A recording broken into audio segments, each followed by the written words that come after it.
Well, hello everyone. Welcome back. We're going to try to finish up the Mage's action this turn. This is the Elven Mage here. I've gone through some of your suggestions and some really neat things. One right away was to use the magic missile on the goblin. I assume the wounded goblin and the wolf. That's sort of how I was originally thinking, but then I thought this one was a really cool idea. Sort of delaying or readying the action, so in case the wolf comes into range, then you can push him away. That was a cool suggestion, and something that's very interesting about how the RPG rules work. And then we have quite a few posts by Amusement 420. I think I want to go with his or her. I assume it's a his, because of just sheer effort. Lots of ideas and explanations and looking things up, and just great interaction with me and others about the video and what this viewer would like to try. So the idea about this one was using the daily power and trying to sort of pin the wolf against the rocks back here. And we don't need to slide the wolf anywhere, which means move it in another direction, but I might add that to it, because I was just looking again at the text of this daily power, and it says Fountain of Flame. You do a blast. It's an area 1 blast, and remember that's 1 square and all the squares around it.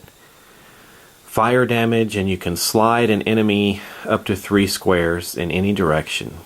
Even if you miss, it does half damage, and the burst creates a zone that lasts until the end of the encounter, and any enemy that enters the zone or ends its turn there takes 5 fire damage. So if I put the zone on the wolf, but I don't move him, he's not going to get the fire damage again, because he's not going to be entering the zone. Oh, that's another email. Entering the zone or ending his turn in there. Most likely this wolf is going to run out of the fiery zone.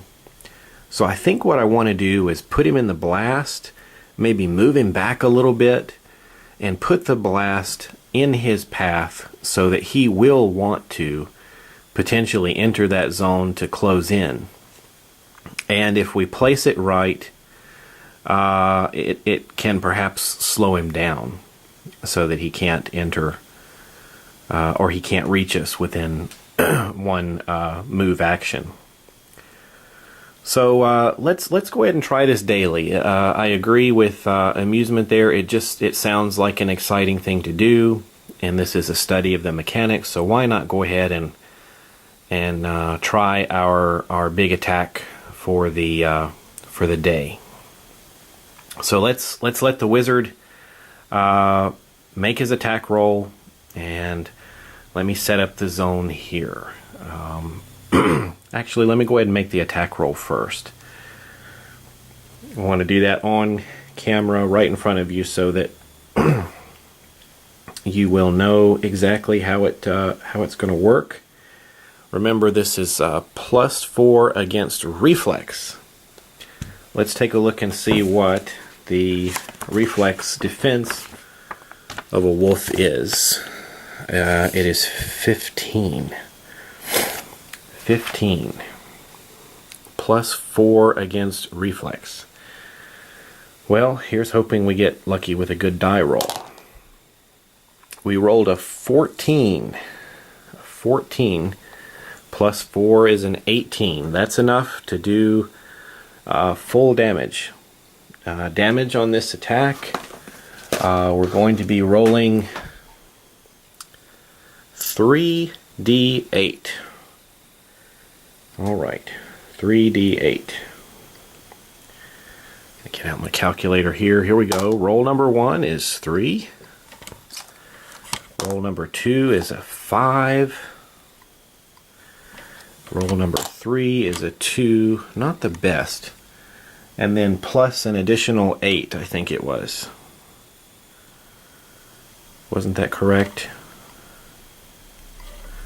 So we're going to do a total of 18 damage. Let's make sure I had that right. No, 3d8 plus 4. That's going to be 14. My mistake.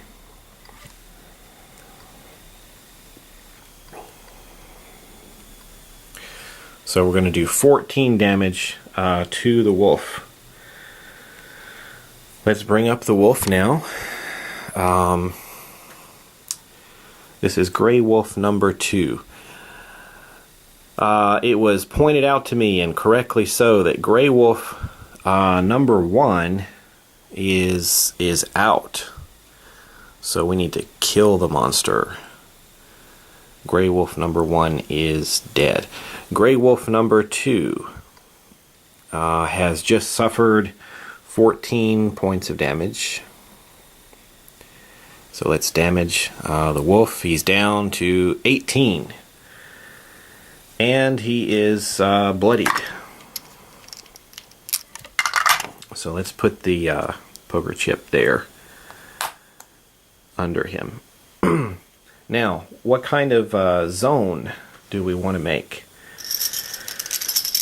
Well, let me set up these poker chips and I'll make the fiery zone. Alright, this is the fiery zone. And this is where the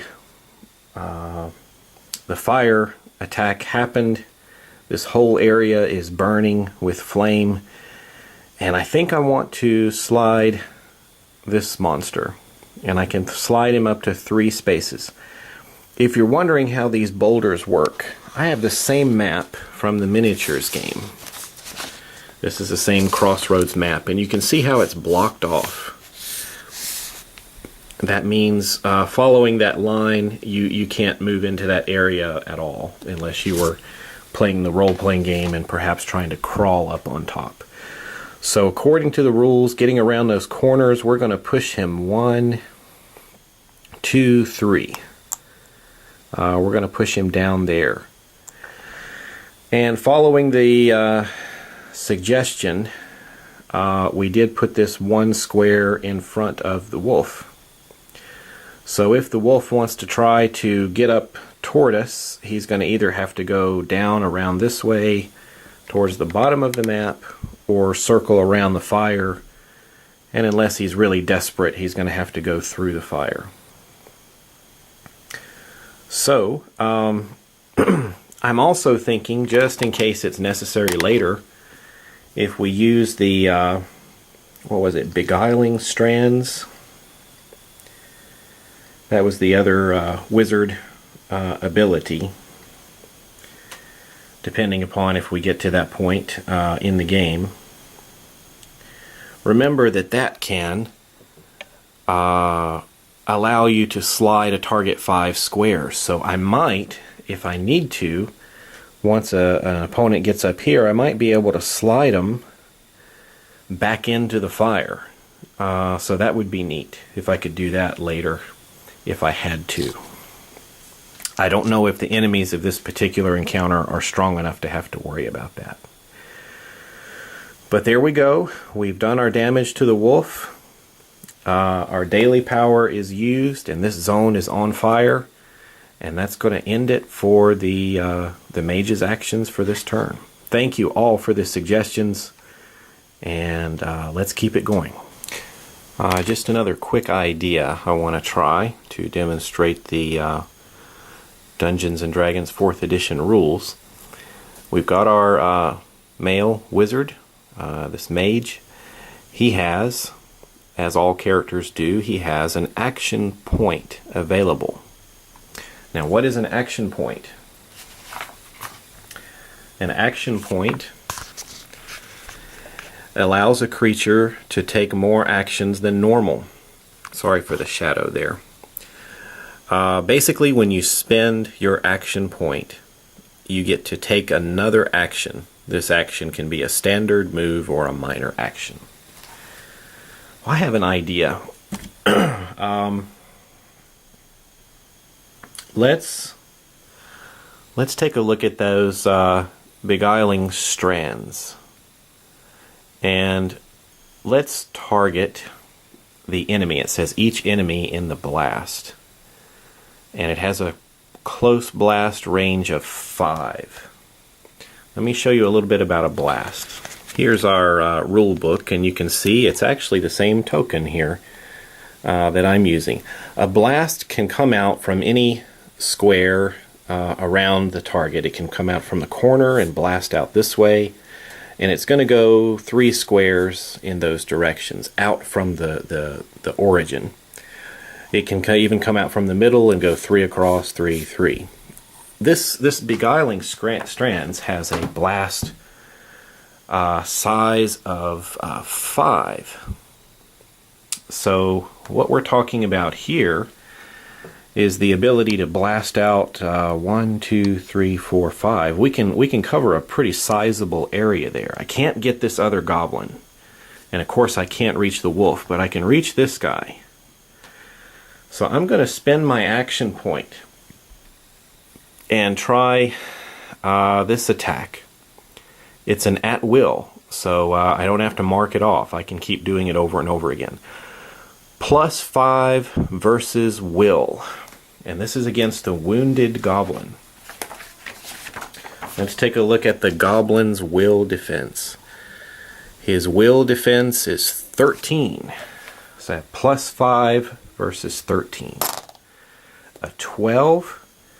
That's definitely going to be enough to hit. Now, being hit by this attack, 4 psychic damage. Let's bring up our wounded goblin, the goblin cutthroat down here. 4 psychic damage. That takes him down to 8. So he's down to 8 hit points. Then, as part of that attack, it says that we can slide the target up to 5 squares. 1, 2, 3, 4, 5. I'm going to put him right in the fire. Right there. 1, 2, 3, 4, 5. Just barely got him on the corner. And if we remember, this zone 5 damage to any that enter that zone. So let's bring him up, and we'll hit it for 5 and damage him again. He's down to his last 3 hit points. So I'm going to mark off here that we have used the wizard's action point, but I just wanted to show you how action points work as well as daily powers. So there we go. That's going to do it for the mage. Thanks.